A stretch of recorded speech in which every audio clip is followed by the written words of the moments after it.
That music sounds so much better with headphones on. I should use these more often, but I probably look a little silly walking around life with these headphones permanently on or on more often than they currently are anyway. My name is John Kulas. Hello, everybody. 20-year professor of industrial and organizational psychology, about a 12-year user of R for normal, boring statistical and analytical operations, but for now the majority of those 12 years, I would say 8, 9, 10, 9 or 10 probably of those years, I've also been staying within the same environment that I author my R analyses. I've been staying in that environment to craft the larger project that I'm interested in. So the document that communicates the results of those analyses. And so that might be a report, it could be a paper, it might be a slide deck, it could be a website, could be a book. And so currently in 2026, we have so many tools to facilitate and make this way of structuring your work so much more accessible. And so I'm here every Tuesday to promote this way of structuring your work. If you're using R, if you're using Python, those are the two primary statistical languages that people seem to gravitate toward. But if you're using those, there's no reason not to execute your full project from within the same environment that you script those analyses. Don't go back and forth between RStudio and Word or RStudio and PowerPoint. Just do it all within RStudio or Positron or Jupyter Lab, whatever your IDE is that you're comfortable with. We've used them all. I'm still kind of an RStudio guy. But anyway, I'm here every week at Tuesday at roughly 7 o'clock Eastern, 6 o'clock Central. I hang out for about an hour because, as I said, I was a professor for a long, long time. And still, part of my identity is still, will probably always be somewhat of a professor. So I'm comfortable with these concepts of office hours, and it never really was very popular in terms of my office hours. It was very rare for me to have a student pop by. But I'm still hopeful that someone will pop by and say, hey, Kulas, I'm interested in this stuff, and can you help me get started? And that's what we're here for. So primarily, we're here to promote this way of structuring your work, and I want to be a resource, an interactive resource. If anyone's out there and they want to get started, or maybe you're doing this and just want someone to bounce some ideas off of. So I'll be here every single week on Tuesday from roughly 7 to 8. I've been starting pretty consistently. Sorry, I have a frog in my throat yet again. So that's the one thing that maybe will knock us off of this Tuesday at 7 schedule is it seems to be a bad time of day for my ability to speak without throat issues. I don't know. Maybe it's an age thing. I don't know. But absent that, we'll stay here on Tuesdays at roughly 7 o'clock. And I try to keep it to about an hour. There's no bell. There's no university bell ringing to announce the new classes are coming. So occasionally I go over a little bit. But in the absence of people stopping by and saying, hey, how do I do this? We've been taking a look at focused features of these capabilities that we've been leveraging. We've also been climbing the alphabet. So we started looking at topics starting with the letters A, B, and C, and currently we're on the letter Y. So next week's very exciting. Little, I don't know, we'll have to celebrate somehow. I'll think of something that we can do on that. But next week we'll finally traverse the entire alphabet, so we'll be done. We'll be at the letter Z, and then the apocalypse happens. So then the end of the world, obviously. Well, I shouldn't say that because there are circumstances happening that make it maybe seem like the end of the world. And every single person all of us at some point, we're going to have an end of the world. So hopefully that doesn't happen next week for yours truly or any of you watching this. But anyway, this week we're on the letter Y. And so this isn't really a feature of these platforms that we've been using, but it's a component that's really, really important. So we'll talk about YAML and what YAML is, and it kind of refers to two different things. It's a language, but it's also a section of the documents that we create, and we'll probably frame it more in terms of that as being a portion or a section or a component of the documents that you specify when we're doing this plain text specification, which is there's multiple synonyms, there's multiple ways to describe what we're doing. I like to refer to it as single platform project execution, and that simply means you're staying in RStudio and doing everything in there. Or again, if you prefer other IDs, that's fine. Okay, so there's resources embedded throughout. These slides, and these slides are accessible. If you look in the comments, if you'd like to pop on them, you can hyperlink around as I hyperlink around. If you come to this a little too soon and the comments aren't yet populated, look in the description of the video. There's actually a link to the slides there, as well as a tutorial. I'll keep putting that tutorial on there as well for those of you that maybe aren't interested in interacting so much but are interested in the resources. That's fine as well. I don't care how you use this stuff. I just want everyone to use it. And so the tutorial is building a Quarto report. And as long as you have Quarto, the software, somewhere on your computer, your local machine, you should be able to jump into that slide presentation, that tutorial, and just copy and paste code chunks that I have into your document, and you'll build a report, and you can take it and customize it to your little heart's fancy. So that's kind of the weekly why we're here overview.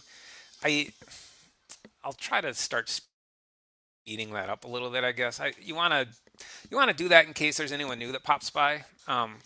But you know what I should do? I should try to dig and see like how these are being used, who's watching them, because that would help me tailor how much time I spend on each of this stuff. But I don't know. That seems like an invasion of privacy, so it's not something that I probably won't do that. So I guess you'll have to put up with about 5 to 7 minutes of me yappering on about why we're here and who I am and all that kind of stuff. Okay, so enough about that. Let's get into our transition into what happened last week. So again, because the way we explore these features is open-ended and intended for kind of a structure such that anyone out there wants to pop by and have a question, we'll deviate and we'll go ahead and address that. Because of that, at the beginning of each subsequent session, we do a more focused presentation of what we learned and kind of the key takeaways. So before we get to our key takeaways of what happened last week, let's get our transition in here. Last time, you remember, Rocky deduced from certain tracks on the beach of New Greenpoint that the fortune-telling Oogle had been birdnapped. And it looks like 2 sets of Oogle tracks. Out of the question, kid. There's only one Oogle Boyd in the whole world. Then how come this other set of tracks? Beats me. Yo, it's a real enigma. A what, Bullwinkle? An enigma. What's that mean? I don't know. I just made it up. But at that very moment, on a lonely island miles away, the Oogle was being held captive by none other than your fiend and my fiend, Boris Badenov. But, darling, how did you coax Oogle Bird away from island? Was easy, Natasha. And Boris explained just how he had birdnapped the Greenpoint Oogle. A short time ago, passing himself off as past president of the Lompoc Birdwatcher Society, he had gained access to the Oogle Bird's nest at the top of Mount Pitkin. But as he neared the nest, he underwent a surprising transformation. Allow me to introduce myself, my dear lady. Charles Boyoogle, star of stage, screen, and television. Let me take you away from this cold mountain top. Come with me to my nest in the Casbah. I was thinking of you poor people when I cut up that clip because Boris Badenov actually at some point when he's wooing the Oogle bird, he does his own Oogle and he goes Oogle, Oogle. It's pretty funny. Like I enjoyed it, but I know that those are running a little long. And not everyone enjoys the Oogle bird as much as I do, Oogle Boyd as much as I do. So I cut it a little short for you fine people. So we got a few more weeks of Oogle bird, so I'm happy about that. I'm excited. Again, one of my favorite sequences within the entire kind of library of Bullwinkle, Rocky and Bullwinkle stories. They're so phenomenal in terms of just crazy, weird, let's go here, let's have this as the plot, which makes no sense, but we'll do it for months at a time. I don't know, I love it. So last week we looked at Xaringan slides, which was pretty fun because over the course of, this is about 2 years that we've been promoting this way of structuring work, we've been more focused on the newer software facilitator of all these products that we've been making, which is called Quarto. And Quarto's great. Quarto's fantastic. Quarto is the platform that enables the production of these slides that you're looking at. The slides are called RevealJS slides, but they're authored via Quarto. And what Quarto really does is it takes that capability and it combines that with some of the analytical capabilities of R and Python and Julia primarily, but other languages as well. So you can do things like have nice interactive graphs, and it really focuses on things like code sharing and the ability to have a clipboard that presents code that is written and annotation of the code. And so Quarto's great and Quarto's wonderful and I love it. But I started doing this stuff with R Markdown, which is a series of there's different R Markdown packages that are focused on different products that you might be interested in. Quarto's a little different. Quarto's a one-stop shop. With Quarto, you can do PowerPoints. You can do slide presentations. You can do reports. You can do websites. You can do books. You can do all sorts of things. Within the old system, there were different packages for each of those different product types. So Blogdown was there's several different options for each product that you're interested in, but Blogdown is popular for websites. There's Flex Dashboard, which is popular for dashboards, and I've still used that fairly recently. Xaringan was used for slide presentations, and so it was fun revisiting the old RMark. It's still in existence. I don't want to say old, but the kind of some of the what drew me to this way of structuring work to begin with. And so these Xaringan slides, there's an example of one here on the left. Oops, I'm sorry. There's an example of one here on the left. You should be able to scroll through it. If the mouse wheel gives you problems, just engage with the keypad, and you can see some of the capabilities here and some of the ways in which these Xaringan slides are formatted and structured, and this is a fairly plain one, but it's an example one that was authored by the author of the package itself, Yiwei. And so here's the metadata specification. I'm going to be careful how I specify that because this is also referred to as a YAML, and YAML is the topic of tonight's session. So the YAML starts with 3 dashes, ends with 3 dashes. Those ending 3 dashes, my fault, sorry, they're actually a little hidden here, so it's on line 14. But you can see how this metadata specification presents itself on the title slide of a Xaringan slide. So this angle bracket and then with the / after it with the BR, I use this all the time. Actually, I don't usually use the / and I should look into HTML in terms of when that's impactful and important and when it's not. But the presence or absence of the / regardless, the BR in angled brackets tells browsers to do a line break. And so that's why you see this character, these crossed swords here between Presentation Ninja and with Xaringan because the BR specification. And one of the things that I wanted to note here with the way in which these Xaringan slides are specified is that this inline code within the YAML is operative within all our markdown products.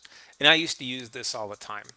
So where you see on line 6 here where it says updated r sysdate, if I were to just to copy that, let's exit out of this for a second. Oh, sorry, I didn't have R open. Bad kulas, should have had R open. But if we just engage with the console and enter that function, that command, sysdate, it's going to return the date. Today is the March 3rd of 2026. And so it's a good way, I think. It's a way that I frequently used to use within my YAMLs to kind of auto update slides and presentations and titles of things that I'm creating. Now you see here that Yiwei last interacted with this or last actually published this slide deck on May 12th of the year 2021. So if we were to run this, it would have, and you'll notice that the structure is the same there. So you can tell it's actually taken. It's taken from the same, the command hasn't changed. So the command is giving the date format and that it's giving the date in the same format, 2026-3-03. And so I have 2021-05-12. So the reason I mention that is you weren't limited to just using something like system date. You could use any inline code within the YAML of these R Markdown products. That is not something that's currently supported in Quarto. So there are workarounds, and Quarto knows the people that are working on Quarto. I'm sure they're quite aware of this. So they have some automated workarounds. For example, the date on Quarto documents, if you just put today, it'll recognize today, and it'll give you the same information here. I think it's in a slightly different format, and of course you can always change things like formats. But anyway, so that's one real difference between Quarto specifications of documents and kind of the old specification of documents. Now, some of the options that we saw that come built in terms of default for these Xaringan templates, I did want to point out that this nature sub key or this nature field is one that can take quite a few different fields, and this is where you really start to build the customizability of these Xaringan slides. We played last week with autoplay, which is fun. It auto advances the slides for you so you don't have to engage with them. But there's all kinds of other things you can do here. And so there's a hyperlink on this Xaringan Moon Reader. If you want to jump to that, you can see some of these other capabilities that are built in by default that you can engage with in terms of how your entire slide deck is going to look. One of them that you probably want to play with is how the slides look. So is the text presented in the center in terms of justification? Is it left justified? Is it right justified? Is it top oriented? Is it middle oriented? Is it bottom oriented? And then the inverse class is reversing the background and foreground. So do you want to make the background dark or do you want to make it light? If you want to make it dark, you use this inverse word or inverse value. Okay, there's a bunch of other things here that you can take a look at if you're interested in them. I'm already probably spending too much time on it. I love Xaringan so much that it's I don't know, I'm geeked out about it. I forgot how much I love it, and it really was one of the things that really got me started using the current work structure and workflow that I use. In terms of how you specify how things look and how they're formatted, once you're in the slides themselves, there's a different way of structuring your scripting. And so there's not complete transportability from a Xaringan slide to, for example, a Quarto document, and that's to be expected.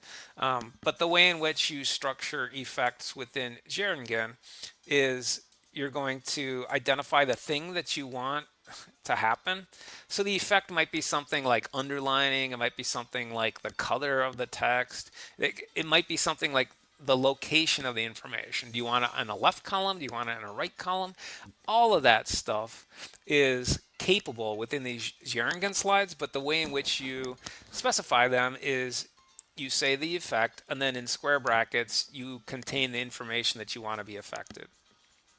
Now we do the same thing within Quarto, but the structure is different. So the square brackets are still identifying what you want to be affected, but the effect itself, instead of a dot effect prior to that, you do curly brackets, dot effect adjacent and subsequent to the content being affected. And this is called a bracketed span.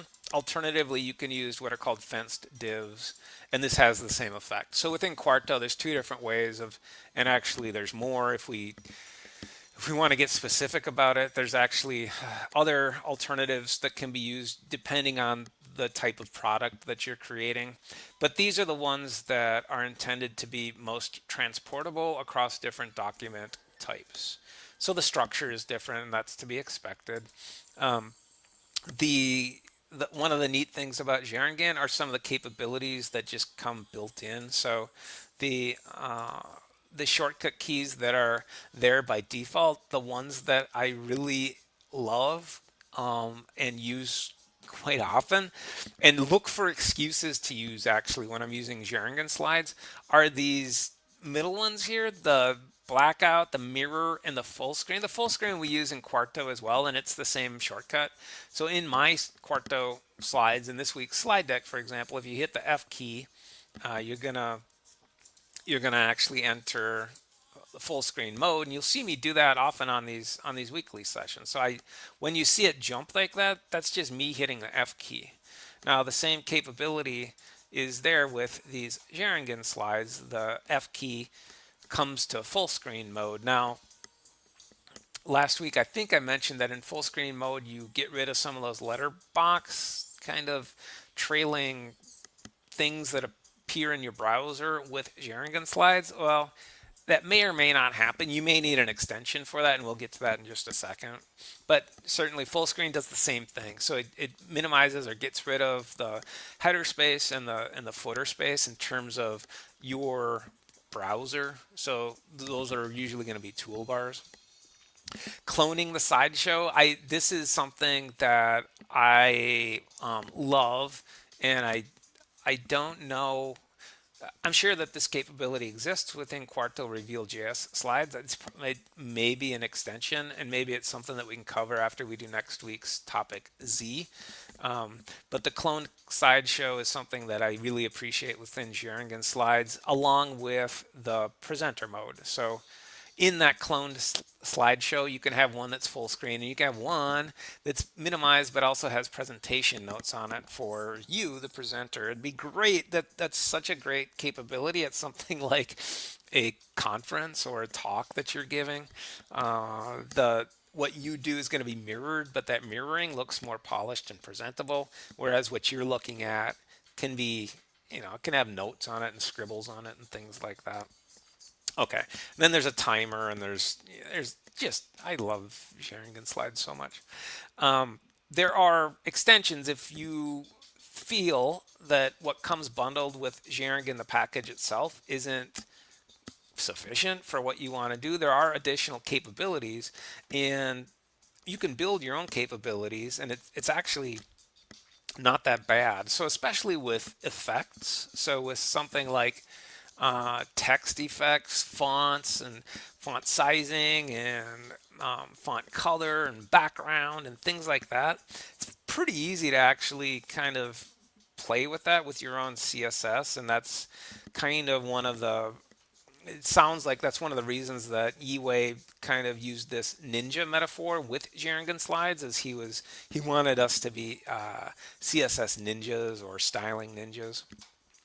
But there are some capabilities that that are kind of pre-packaged that you can access, and we can all access through this package called Xaringan Extra.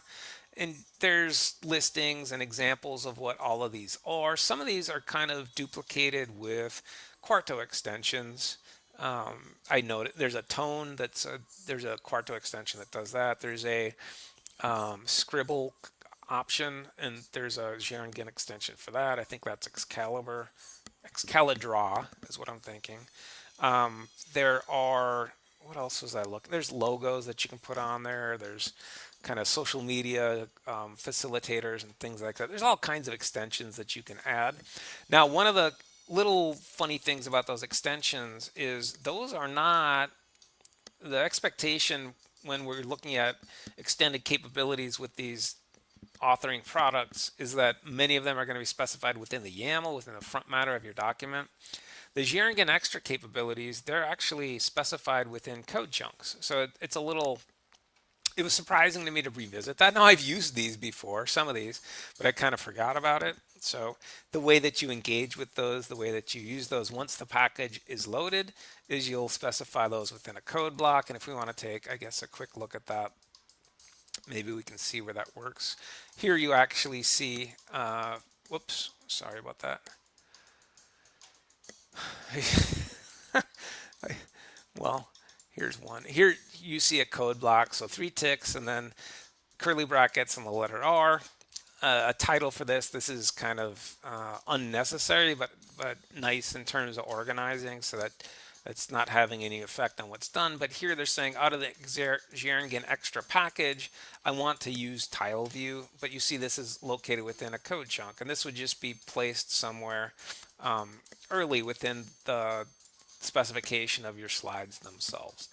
And so that's how those extensions are used through that package. Xaringan themer, and this themer is largely focused on the color scheme of your slides, and then also the fonts of your slides. Now, this is also specified within code chunks. However, there's also a YAML acknowledgement that they want you to have here. So the scripting of it is one extra step. Now, here you can see it's kind of cycling through some of the examples of how Xaringan themer can automatically give you some different capabilities and built-in pre-built options with regard to the look of your slides. The really neat thing about this is, and what you're seeing here is you're seeing the on the left, mostly on the left, you're seeing the default presentation. Then on the right, you're seeing what's called the inverse presentation, where the background is darker and the foreground is lighter. Now, the really neat thing about Xaringan themer, that is that you can extend it to ggplots. And so there's a ggplot command that's with the package installed itself. There's a ggplot command that is recognized, which will take and alter your ggplot image, and it will make it consistent with what the overarching formatting scheme is of your slide deck itself. And so this is very cool. Any of you that have spent a lot of time trying to format your ggplots to look like the coloration, the color scheme you want, the font scheme that you want. Those historically have been a bit of a headache. So the fact that there's a built-in auto themer to be consistent with the overall theme of your Xaringan slides, that's almost a game changer. Like that's super cool. Like this should actually have a little more, there should be a little more attention that's put on this. I don't know why it's kind of buried within this package, but to me, that's the reason to use it would be to make those ggplot objects just completely consistent with the theming of your overall slide deck. And so you can think, in a corporate sense, in a university sense, if you wanted to have branding that's consistent across your presentation, that's a very quick and easy built-in way to do it. So I hope that people, I'm having so much fun with these RevealJS Quarto slides that I haven't really given much thought to Xaringan. I hope people out there, if you stumble across this, you do give proper thought and credit and attention and consideration to Xaringan slides. They're fantastic. Again, especially if you want to be consistent in terms of your imagery, if you have ggplot as the focus of your visuals, consider Xaringan and consider that Xaringan themer extension in particular. Okay. Enough proselytizing about Xaringan, huh? We don't need to do that. So today we're going to take a look at YAML. And so YAML is actually a couple of things. The first thing, I guess, to know is that YAML is an acronym, but the acronym is recursive, maybe is the word for it, but it uses the acronym itself within the acronym. It's like we're in the quantum realm here. If this is like an Ant-Man topic, Ant-Man and the YAML. So YAML uses the acronym YAML is used within the definition of the thing that the acronym is referring to. So I don't know, things within things within things. Well, a bad time to do this, but we'll do the try to promote what we're doing here one more time here. Try to get my 3 in each time, each week. I haven't been great about that. We've largely been doing 2 of them, but I'm going to try to be a little better about that and do it 3 times so we get more people using this way of structuring work. So YAML, the acronym itself is recursive, and that's a little funny. One of the things that I found this week that was really kind of, I guess, let's get to that in a second. So YAML is used across different platforms. It's used for many, many different purposes. I actually, at the very end of this week's, I'm going to go ahead a little bit. At the very end of this week's slides, I put in a query that I gave to Grok in terms of just before we did this. I'm like, well, I know how to use YAML and how it's used within Quarto and our markdown documents, but I see that it also has this application and use well beyond that. So can you help me with this? And Grok, I think, gave a very nice metaphor, which is a grocery shopping list. So when you look at YAML and try to figure out what it is, you'll see this word serialized come up a time and time and time again. And really what they mean about that is it's just kind of a listing. It's a listing of what to do and how to do it. They talk also about YAML. It's a language, so it's considered a language. But it's structured in a way such that it's readable and interpretable by humans, by us. I'm assuming that you're human as well, most of you that are watching this. If not, hi. If you are human, I guess hi as well.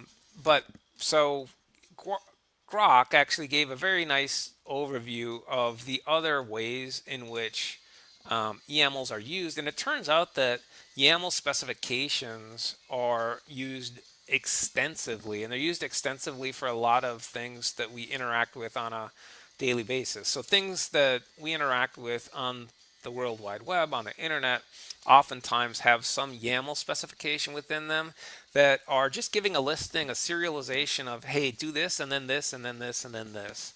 And so this is exactly the same way that YAML specifications are used within our Quarto and our markdown documents that we create.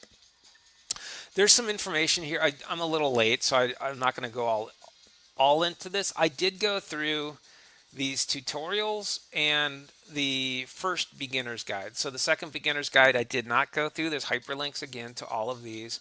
The hyperlinks are in the icons themselves, not in the text for the tutorials and for the beginner's guide.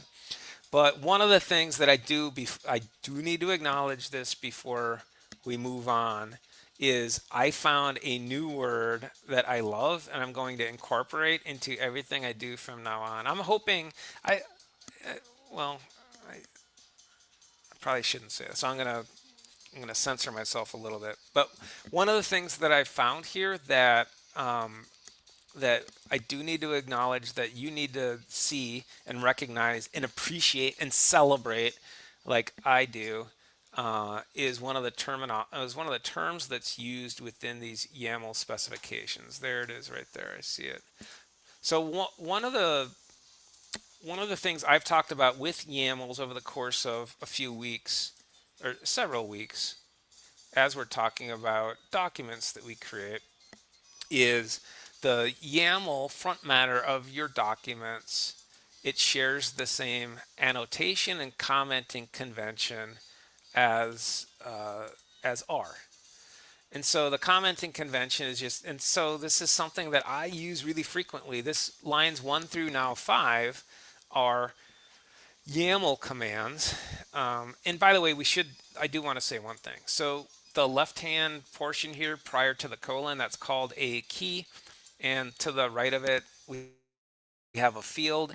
And those fields can be objects very similar to the types of objects that we deal with in R. You can have scalars, you can have strings, which are words. Strings within YAML specifications, usually the quotes or double quotes don't matter. So you can actually run these both ways. See if this works. I'm not sure if this will actually work because the Quarto specification might be a little bit different. I'm going to avoid using an apostrophe, and we'll see if this actually works. So the string information, you can have integers, you can have non-integer values. Yeah, so the quote or double quote within YAML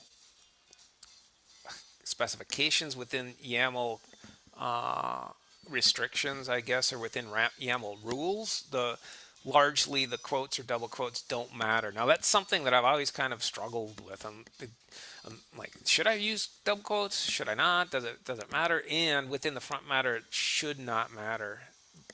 The thing I wanted to really talk about was using notes. So using notes, the convention within our chunks or our script itself is to use this symbol right here. And so this symbol right here used to be called a pound sign. Now within the last 10 years or so, and this is largely for me, it's largely a student-driven thing. So a student-driven thing in classroom settings, students preferred to call the pound sign a hashtag. So I started calling it a hashtag. No more. From this point forward, there's no referring to those as a hashtag. There's no referring to those as a pound sign. You want to know what those are? Those are Octothorpes. Yes, here's Octothorpe right here. So learning about YAML, I learned that symbol is called an Octothorpe, and there's a history of this. So the telecommunications industry is where this symbol, the Octothorpe, was born. What else do I want to say about it? I don't know how widely shared Octothorpe is as a name in terms of referring to that thing, but I love it. I love it. I love it. I love it. So we're going to start referring to them only as Octothorpes. And actually, let's see. I think I made a little Octothorpe. Yeah, here we go.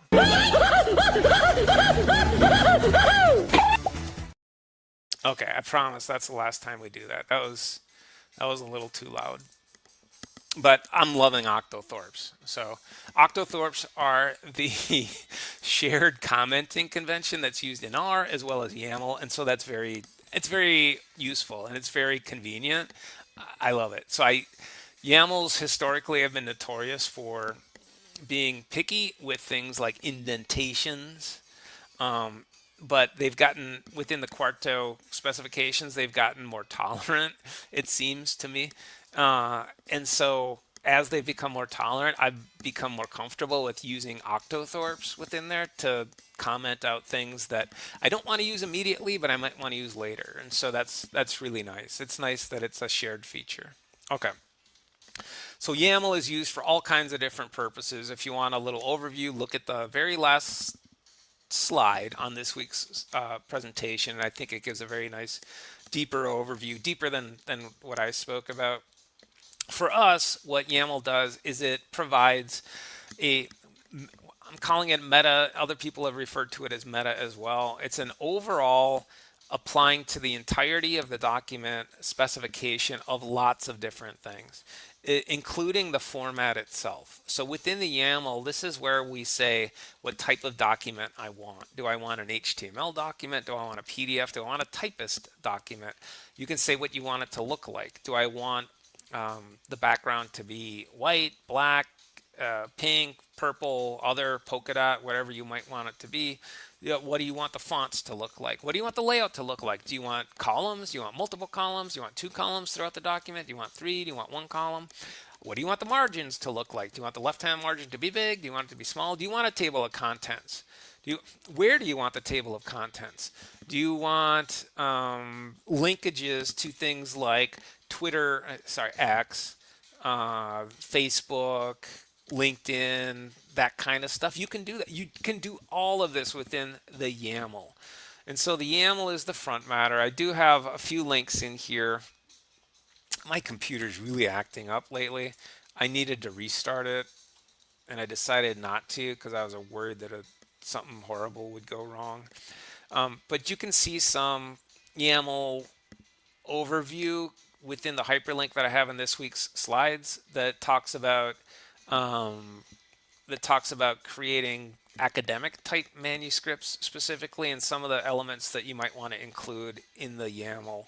And again, I think the best way to think about YAML for our purposes is this is the overall specification of what you want the document to look like. Okay. So I did put in this week's, in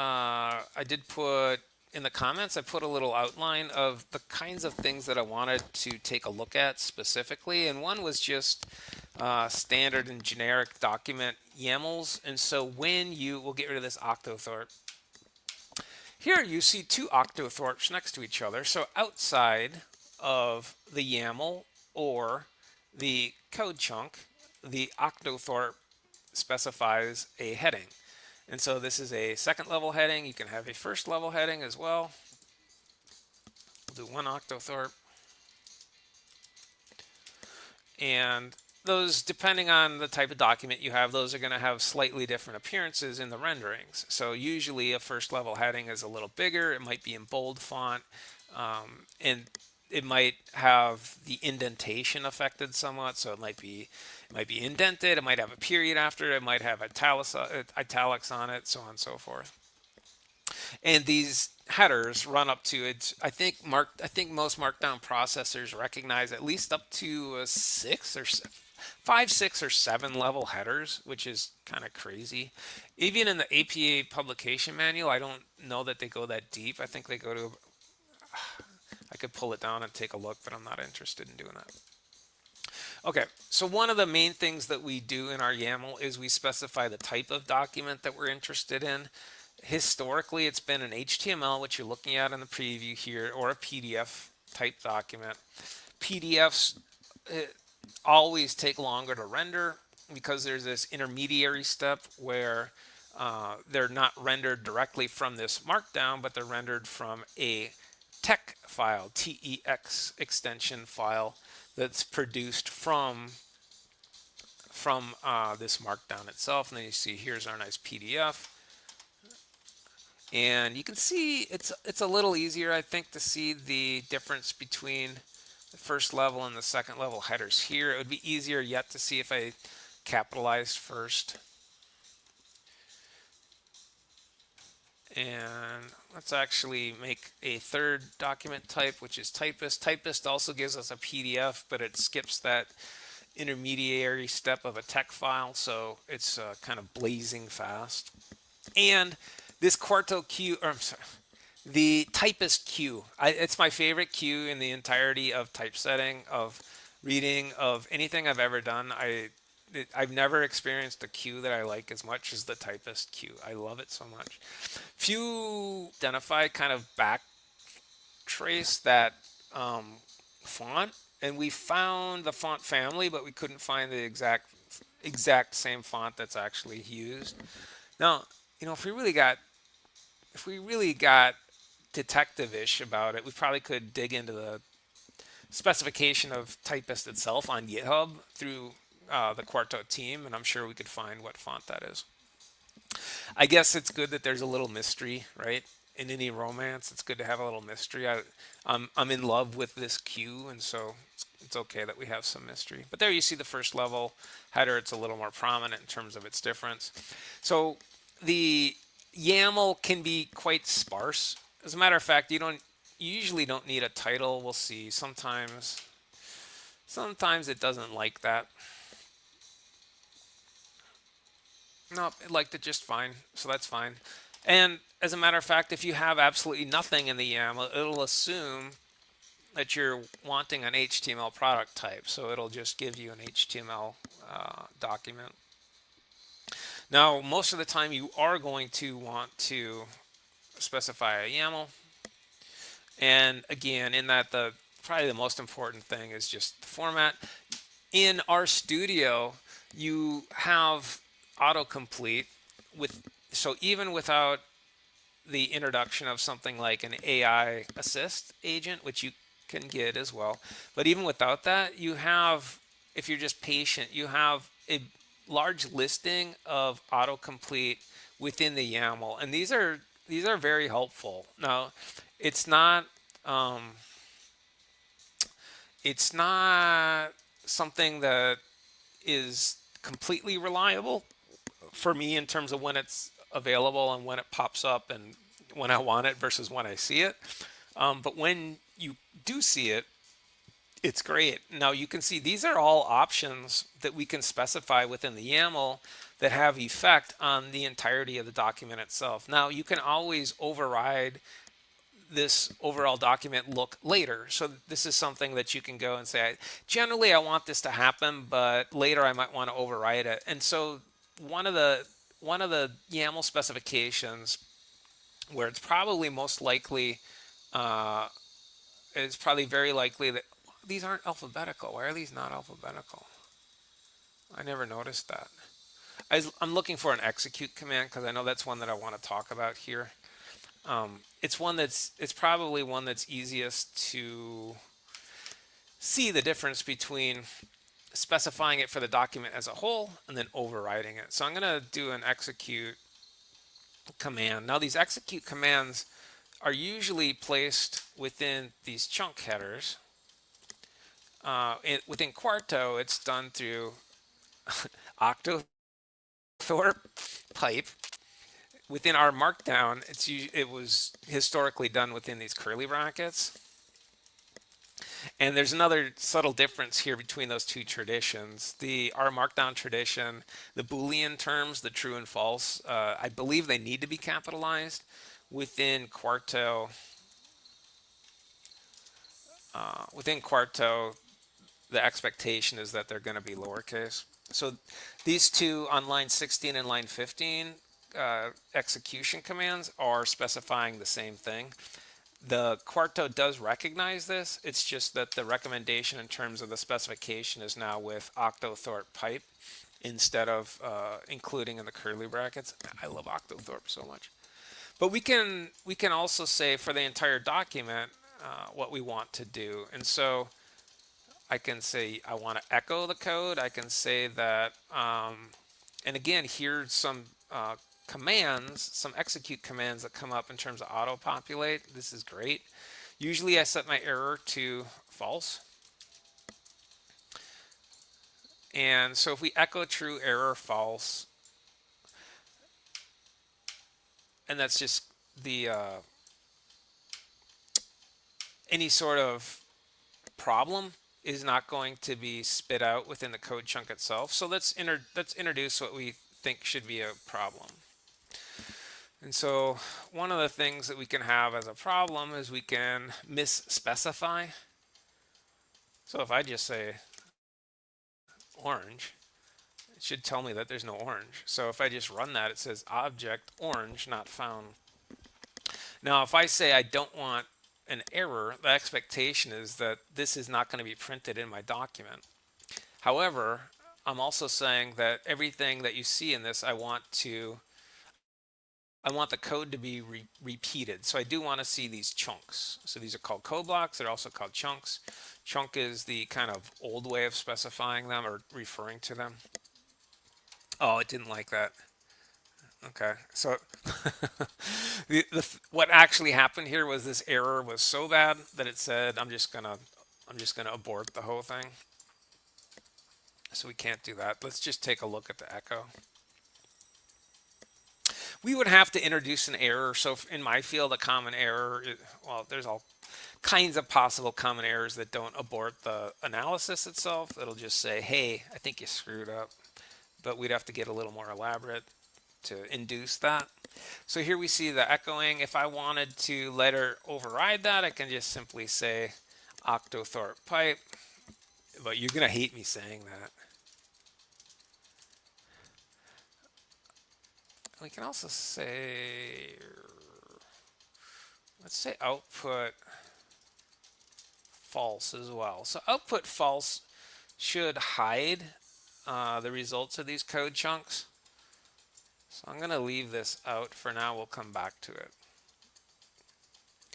We're going to go a little bit over tonight. Sorry. I was tarrying too long on the Xaringan stuff just because I'm so geeked out about Xaringan. Okay, echoing, but no output. Now, if I want to override that, I can say, let's go ahead and hide. We'll hide the code itself on 2 times 2, but we'll say I actually want the output.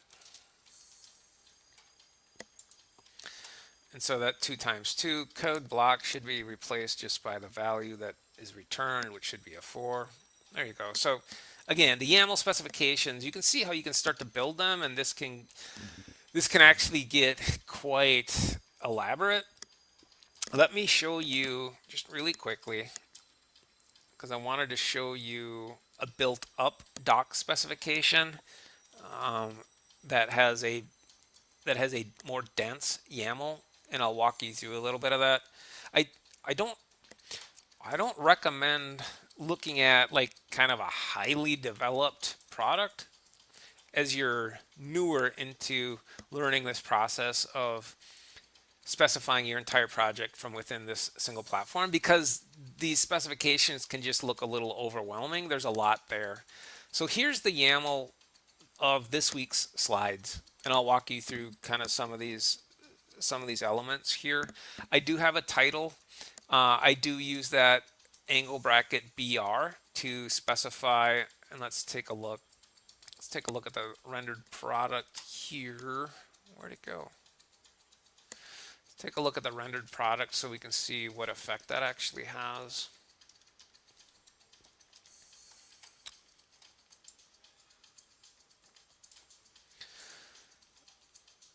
So when I do the BR here on line 3, it says 000 session 119, and then I'm saying on the next line I want YAML, and YAML I'm applying some stylized CSS that I created, which controls things like the font that's used here and also the shadowing. So this week I tried to kind of match what the Popeye font looked like in terms of the color and then the shadowing as well.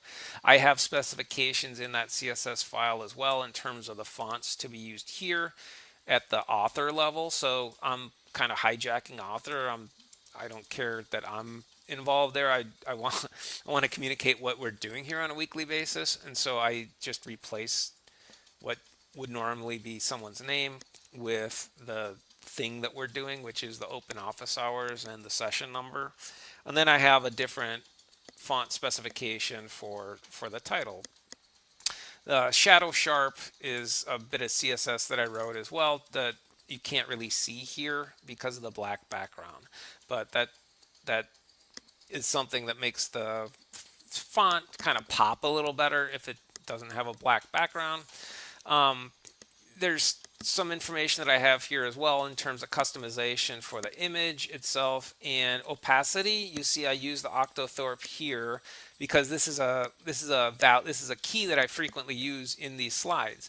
I'll change the opacity of the slides to make the foreground pop, and so we can render that quickly here and see what that looks like. So if I knock this down to 0.4, Popeye is going to be a lot more muted, and that means in kind of correspondence, the text itself is going to become more prominent and it's going to be more visible. And so it's just kind of a visual or a graphic feature that is nice to have there to play with. And it's important to note as we're looking through this kind of more evolved YAML that this is not something that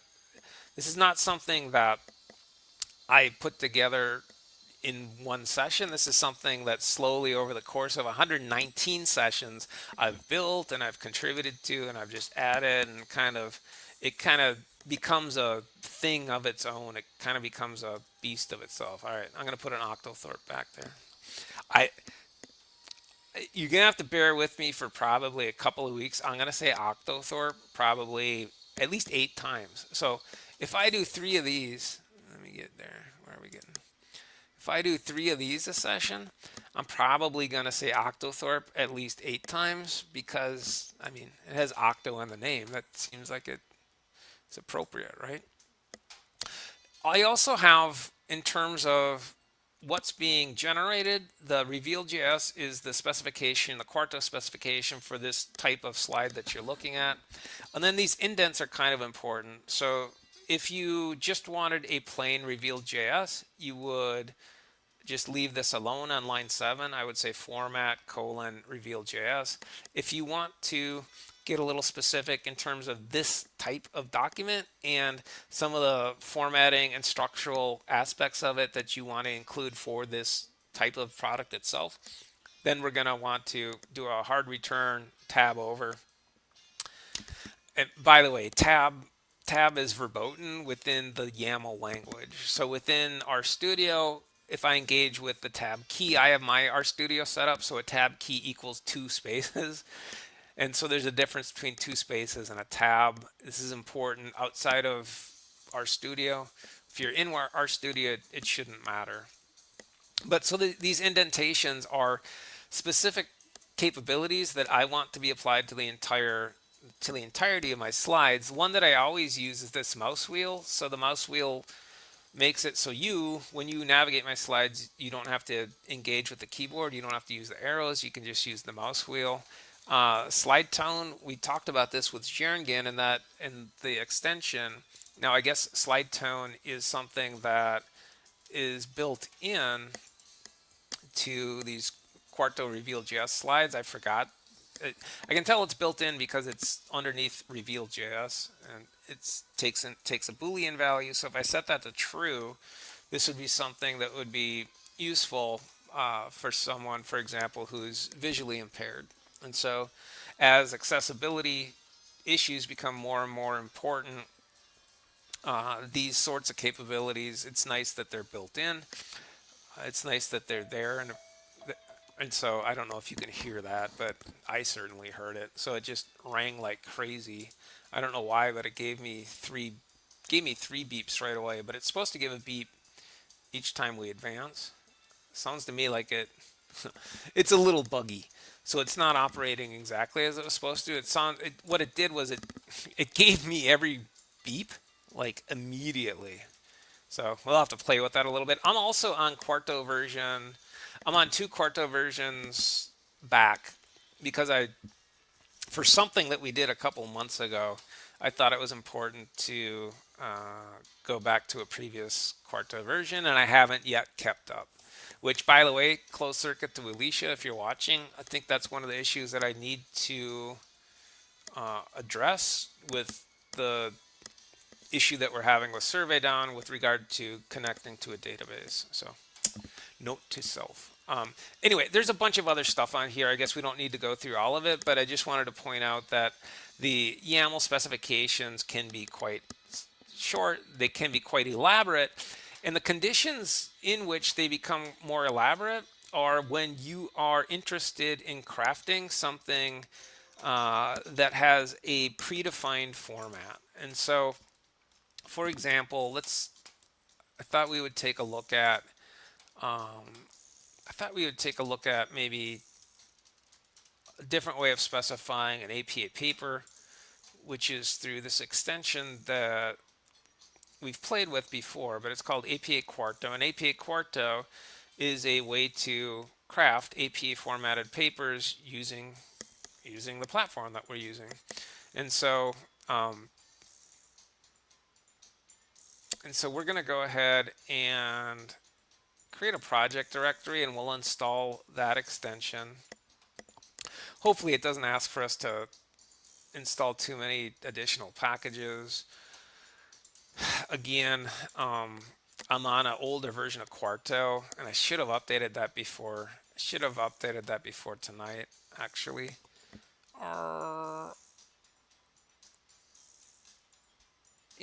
I don't think I've ever gone through Quarto project before. I don't know if that's any different than just a regular new project.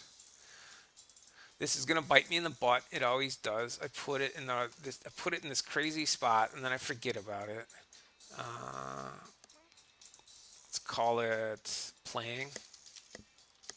But if the apocalypse does come and it's just to me, somebody's gonna come here and clean out my computer, and they're gonna be, oh, sorry, I did that wrong. So I shouldn't have created the new folder there. I should have waited to create the new folder here. Visual Markdown Editor. No, we do not want that. I'm not a big fan of the visual editor. So we're creating a project directory so that we can load the extension within that directory. Oh, that's what a Quarto project does. It gives you a boilerplate template. So within the YAML here, there's no format specified, so this is going to be an HTML. Oh, it gave us a YAML. I don't want that. I was hoping to maybe get to this a little later. When you get complex projects, you can specify YAML information outside of the single document itself. So that's very popular within books and websites. I was hoping to kind of I was thinking to not deal with that tonight, but so much for that. So let's see if we can force it into a slide. There we go. Okay, we have our slide.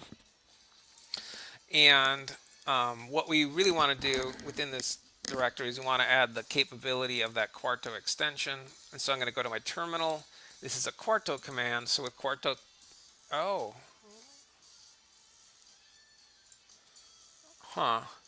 so this is unexpected, but he's actually structuring this. It's actually structuring this like a R command, not a Quarto command. And the reason I'm saying that is the Quarto : is saying this Quarto _ template function comes from the Quarto package, which I believe I have, so we'll try that.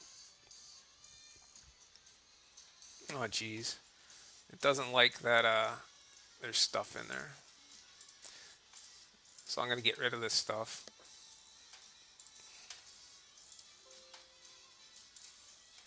So in this particular case, we probably shouldn't have, oh come on, why are you giving me a hard time?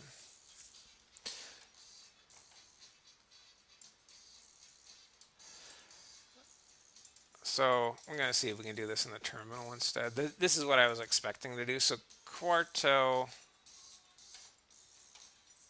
what is going on?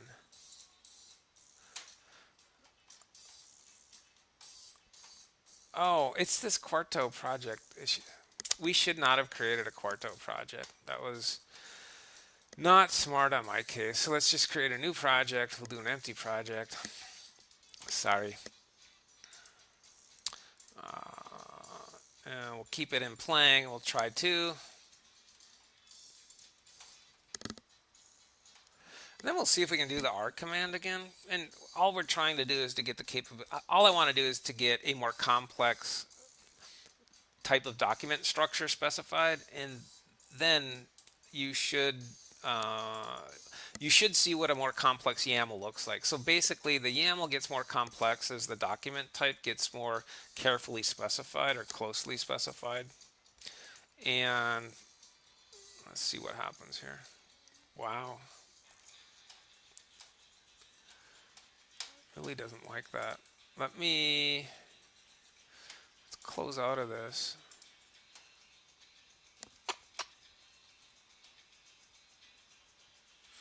It looks like I'm guessing it wants to walk us through the creation of a project folder. Yeah, it doesn't like it. All right, I'm not sure what's going on there.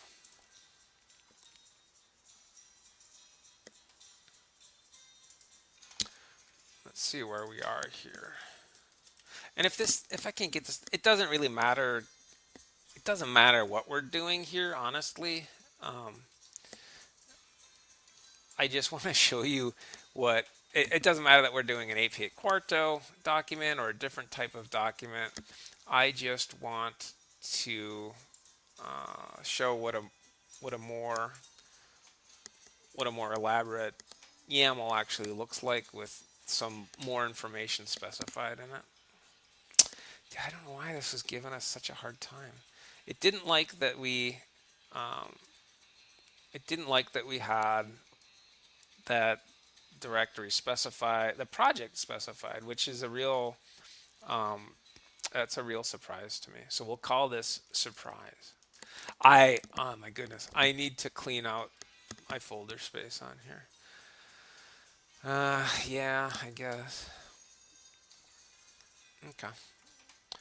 So now that we are operating here, we should be able to find, I believe what it should give us an actual template file. It's not example. I guess we'll look at the directions. So the template file ends with QMD. Well, thanks. I know that. I just don't know what it's actually called. So we'll look in our file space here and see what the most recent thing is.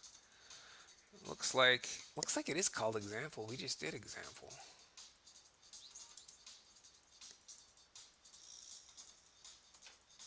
That's not it. Huh. Let's see.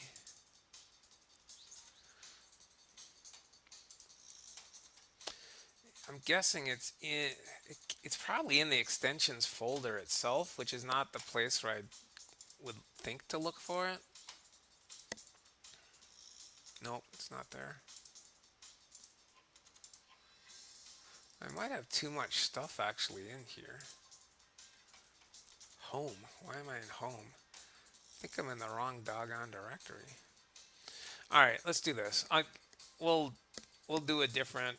Again, I just want to find a more complex document type. So I could pull up any of these existing kind of packages that we have in here.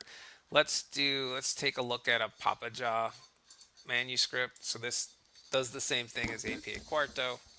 Instead of using Quarto, it's actually using the old R Markdown ecosystem. So the YAML here is between lines 1 and 59. So there's a lot of different things that are specified within this particular YAML. If you look at the history of YAML, the language itself, these pipes are consequential. So these pipes are indicating that what follows the pipe is a paragraph or a lot of text. It's not a small bit of information, it's a large bit of information. So these pipes, you'll see them in large YAMLs. They're actually important for a lot of information is about to follow, and the structure typically is it's going to come on a subsequent line. Now you start to see where indentations are important as well, because we need to differentiate between a key, which are in red here, and the values or the information that follows from that key. And so you'll see that there's indentations after the piping here. And so when there's no indentation, that's indicating to the YAML parser, to the processor itself, that this is a key, it's not a value. So abstract doesn't belong up here as it would if I just put abstract. If I put abstract here, or even if I hard return down and put abstract here, you'll see it's still color coded such that it's a value and not the key. If I hard return it come in, it becomes the key itself. So indentations are super important within YAML specifications, but you see I have here within what is going to produce a more structured document, I have an abstract specified, I have keywords, word counts, bibliographies, which you can also always specify within simpler YAML within simpler documents as well. Some of these are keys that are specific to the package itself. So floats in text and line numbers and draft and mask. These are all specific to the Papaja package. You're not going to see these shared across different things that you produce using this process that we talk about. The indentations are important, and the dashes are potentially important as well. So you see these colons that are differentiating keys from values, and so here I have a key, but I have subkeys as well. I have several subkeys. So in the parlance of R, this key would be identified as a list. Now they're not called lists within the YAML parlance, but they operate effectively as lists. There's a slightly different name. Honestly, I don't recall off the top of my head what that name is. Let's see if we can knit this. Nothing else works. Let's see if this doesn't work too. I don't know what's going on with the APA Quarto. I think I'll have to revisit that and figure out how we might want to start with that. So do you start with a project directory? Do you not start with a project directory? And it's possible that I'm just kind of in the wrong spot. So users, Xaringan documents, I should be looking for an example PDF. There's my tech file. Where's my PDF? I just got too much in this doggone thing. There it is. So there's a formatted APA paper. One of the neat things about Papaja is one of the YAML specifications is a very simple, the values that it can take is a very simple tweaking between a manuscript like you might submit to a journal or a professor and a nicely formatted paper that you might expect to read in something like an academic journal. And so just that simple swapping of MAN, which stands for manual, to JOU, which stands for journal, gives me this great looking kind of document. I encouraged my graduate students who are on the job market, several of them, I was working on research projects, and even if those research projects weren't completed, we would render the paper supporting that project in this format just for them to put in a portfolio. So it looks a lot more professional. I never got any feedback as to whether they used them or not, but it was recommended, and I thought it was a cool capability that they should take advantage of. Okay, let me see if we want to do one or two other things. The other thing I guess I was going to do was going to show you kind of how complex these YAMLs can get, specifically in the specification of a PDF document with the use of LaTeX packages. But maybe in the absence of that, let me just show you some of these other YAMLs from different kind of templates. And the ones that I have most readily available are going to be using the old R markdown ecosystem here. Poster down is a fun one. So poster down, we've just been playing with a little bit. We're doing a conference poster. The conference is coming up in April, end of April, I think. And so here's a template plain text specification that creates a conference poster. And the YAML specification here is a little less intimidating than the Papaja one, but there are 20 lines 1 through 26 identify the YAML or the metadata specification here. There are different formats that you can have with this particular package, different ways for the poster to actually look and be rendered. We'll just keep overwriting the example here. And I'm not sure if I'm looking for an HTML or a PDF here. It looks like HTML is the default. You can have both in this. You can have an HTML specification, you can have a PDF specification, but there's the default poster. If we wanted to have a slightly different format, we can change this from Betterland to, let me see what the other ones are. And then we'll probably drop off. Let me see, where are we? Poster down. Let's just see what it gives us with poster down. My computer is so slow.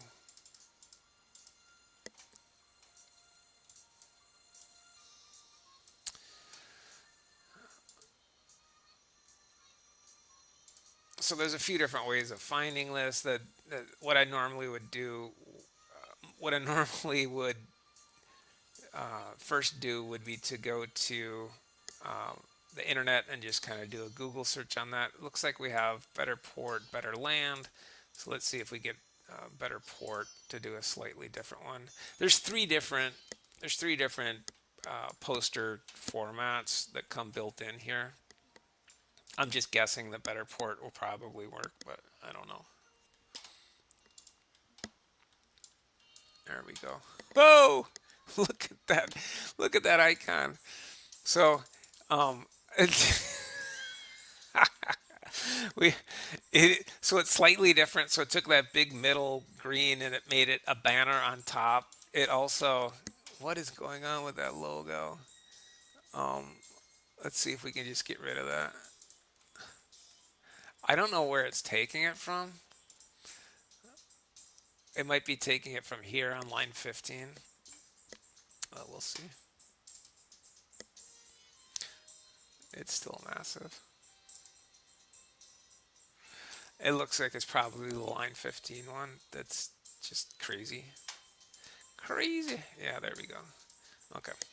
So so again, interacting with the YAML, it's pretty easy to go back and forth and get kind of specifications that you're interested in.